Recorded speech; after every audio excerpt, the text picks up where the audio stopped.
Joy here from Joy's Memory Lane, here to do my part in just bringing awareness to cancer survivors all around the world, cancer care, and all the research going on to try and find cures for all the cancers that sadly so many are facing. And I know that everybody has somebody in their family, or maybe you are fighting cancer yourself or a survivor. I have several friends right now who are battling breast cancer, and I am just rooting for them, praying for them. And so I'm wearing my pink, and I have Farah on. We all know that she battled cancer too and lost her life to that. And I had my own personal battle with, I averted breast cancer, had some pre-cancer. So I'm thankful for all the good care that I received. And just, this is the month for cancer awareness, but we should be thinking about it all year long. So please know that I'm rooting for y'all and praying for you. So would love to hear in the comments if any of you have faced your own cancer struggle too. So I'd like to feature a new product that Creative Memories just added to our line. It's called the Envelope and Bow Creator, and it comes in this nice box. It makes, as the name suggests, envelopes and bows, and you can make them all different sizes to fit custom-made cards that you make. So let me just show you some of the features. First, to get started, it has two arms that extend out. There's a little finger tab here and here, and this is so that you can make various sizes. You will see grooves here, and these are scoring lines, which we'll be using to size our envelopes. There's a guide here called the punch guide, and we will be using those measurements. There's a corner punch built in and a notch punch. Then on the board itself, you will see all these measurements, and it's very nice to see the black on the white base. And this section tells you if you want to make a card a certain size, this is the paper that you will need to start with, and it gives you a measurement here, which I'll talk about in a minute, and it will then let you know what it will make the size envelope that coordinates with this size of a card. So you don't have to figure that out. And then on this side, it has the instructions or the measurements to make bows. So you can see an example of what it looks like. These are the two things that this makes. But do not be disappointed. It makes even more. So I'll be making some more things with this in coming videos. But there's a diagram here which helps you to follow along the instructions for the envelope maker, and on this side for the bow maker. So let me show you a few other things. Built into it, there is a slot that has a stylus. And if you don't know what a stylus is, it is a tool, kind of looks like a pen. There's a little ballpoint tip here. And this is very handy. It's sturdy, it doesn't dull, and you can use it for our scoring here. And I'm going to show you a couple other tricks it does. And it stores very handily right in its own little slot. In addition, we have a bone folder, which is made of a really sturdy plastic. There are two areas that you can use. You have a pointed tip and kind of like a blade, and you have this flat edge here. So it's tapered, and it's very handy for reinforcing our creases when we're making cards and our envelopes. So to make it really convenient, Creative Memories has taken the guesswork out of making some standard size envelopes. And they have 3 packs of paper, which are pre-cut in really fun, trendy, craft colored papers. So this one is the stripes, and it has 4 papers. There's 2 of each design that are white. These 2 are white on the reverse. And then these are stripes, and we have the 2 different light and dark craft. So you can make some really fun envelopes that would have a liner on the inside. So for today's demo, I'm going to use the pre-cut paper to make a 4x6, an envelope for a 4x6 card. So the 4x6 card, I start with a paper which is 8 1/4 inch square, which is already done for me. And you'll see the punch guide measurement is 3 3/8 of an inch. So let's get started. We take our paper, and using the directions right on the base, number 1, determine our card size, which I did. I trim the paper to the correct square paper size, which is already done. I'm going to line the left edge of my paper along my punch guide at the 3 3/8 inch mark. So the leading edge here will be at 3 3/8. Each of the tick marks represent 1/8 of an inch, so there's 3 1/4 and one more makes it 3 1/8. I will take my stylus and I start at this track here at the top. You can see there's an opening, and I'm going to slide this down in the groove with a little pressure. You don't have to press too hard, just some firm, even pressure. And you do that both directions, right in that groove. Okay, now the directions say score line A and B, which we did, and it's measured. It's labeled line A and line B, and they have the arrow. Rotate the paper 180 degrees.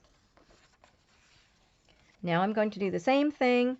Line this up at 3 3/8 of an inch at this corner, and I will score again, starting at the top, line A and B.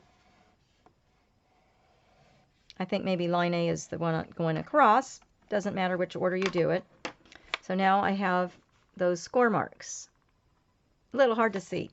So now I can tuck in these little arms. Now I'm going to be, it looks like this, where I have these score lines. Let's get that back into focus. It's a little hard when it's got something white to focus on. Bear with me. Here we go. Might not stay in focus. Sorry about that. Well, we are going to then start with the next thing, which we will do our corner punching.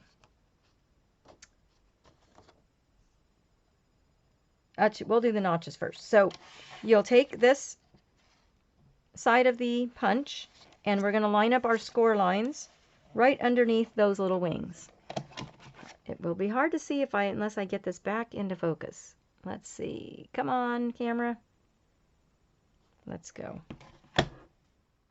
Third try's a charm. Here we go. So now we're going to line up the wings with my scored lines. Each one of those. And just do a quick punch. And you're doing this on all 4 corners of the scored rectangle that you've just done. Lining up those lines with my score lines. You'll see that here and here. Make sure your paper's all the way up to that edge. Turn it again 90 degrees.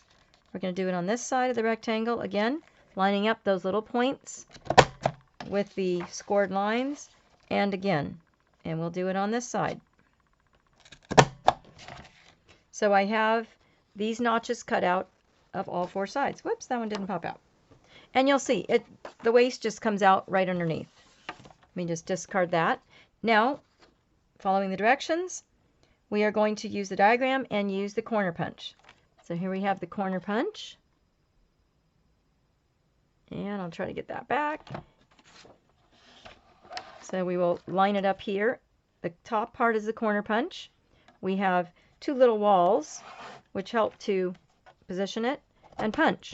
Now, if you have trouble using our corner maker, this might be a nice alternative for you. It really takes very little effort.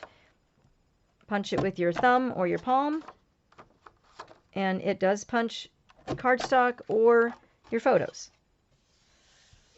So now we're done with that, except for looking at these directions. We're going to fold and make it into an envelope. So you decide which side you would like to have on the outside of your envelope or the inside. Whichever side is on the inside, you'll be able to see that in the flap. So I think I'm going to have the stripes on the inside. And you're going to just gently crease these up, all 4 score lines.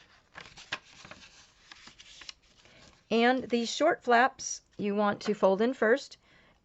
You can use either side of the bone folder, either this pointed side or the flat edge. I like this flat edge. And I just reinforce my creases. I do the side flaps first, and then this long one.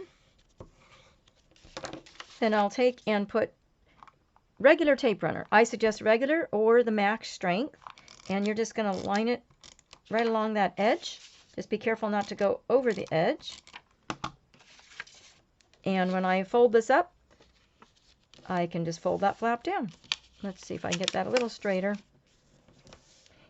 You'll want to put the tape runner onto the short sides versus the long sides so you don't risk getting adhesive on this flap and then it will stick it down.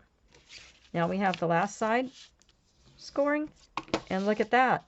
Now if I use repositionable adhesive down each side of the flap, I can fold that up, ready to go. I can address this side. This is light enough that you can use any of our dark colored pens, which by the way are acid free and waterproof, so they're great for mailing, for addressing envelopes. So when the recipient gets it, they can still open it and they can have this cute liner on the inside. So now you might be wondering, well, I have this cute envelope made. How do I make a card base to fit into that size envelope? Well, we started out with making an envelope for a 4x6 card. So I need to double the measurement on the side that I want to have the crease. So I'm going to make a card, because it's a 4x6, I'm going to double the 4-inch side and make it 8. This is a 12x12 pieces cardstock I'm starting with. Cut it at 8 inches. Turn it and cut at 6.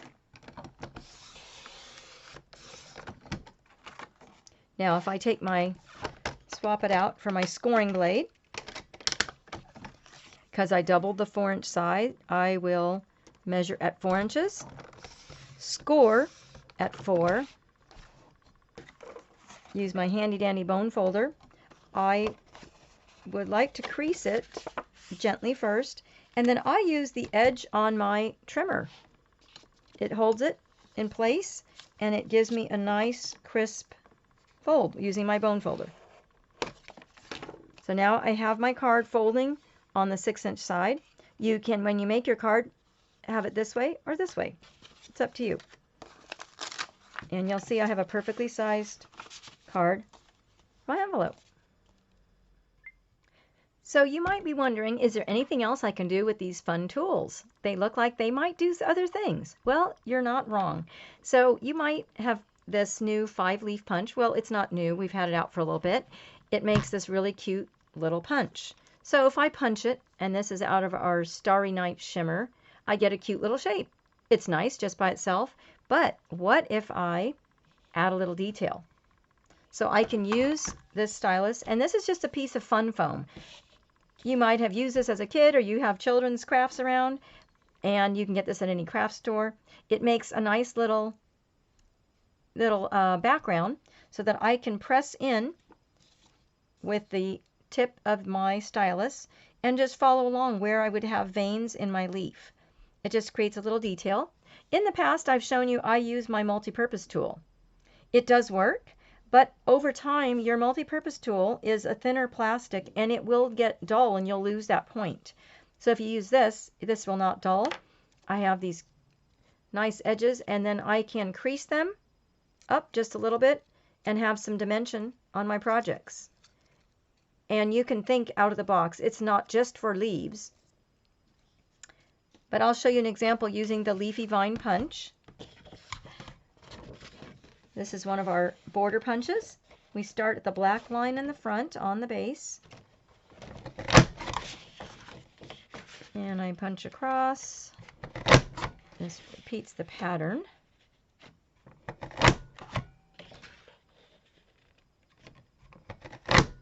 I know this is shaking the table. Sorry about that. There we go.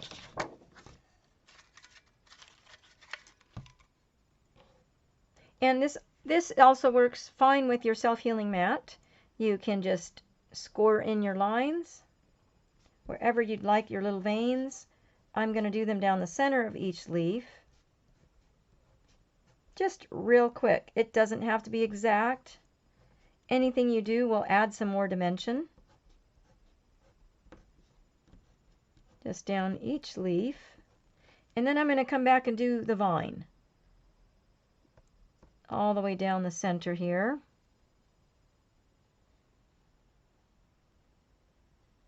Like that. And if you like, you can add some more veins on a couple other leaves radiating from that center. No right or wrong. And you end up with some nice added dimension. A little hard to see there, but I've done it with the autumn leaves. I've done it with flowers. So think about it, play around with it, and try it out. If you'd like to order one, they are going fast, but I have a few coming in an order. So it'll be first come, first serve. I will have the website and my how to contact me if they are sold out on the website down below. Thanks for watching. Have a great day.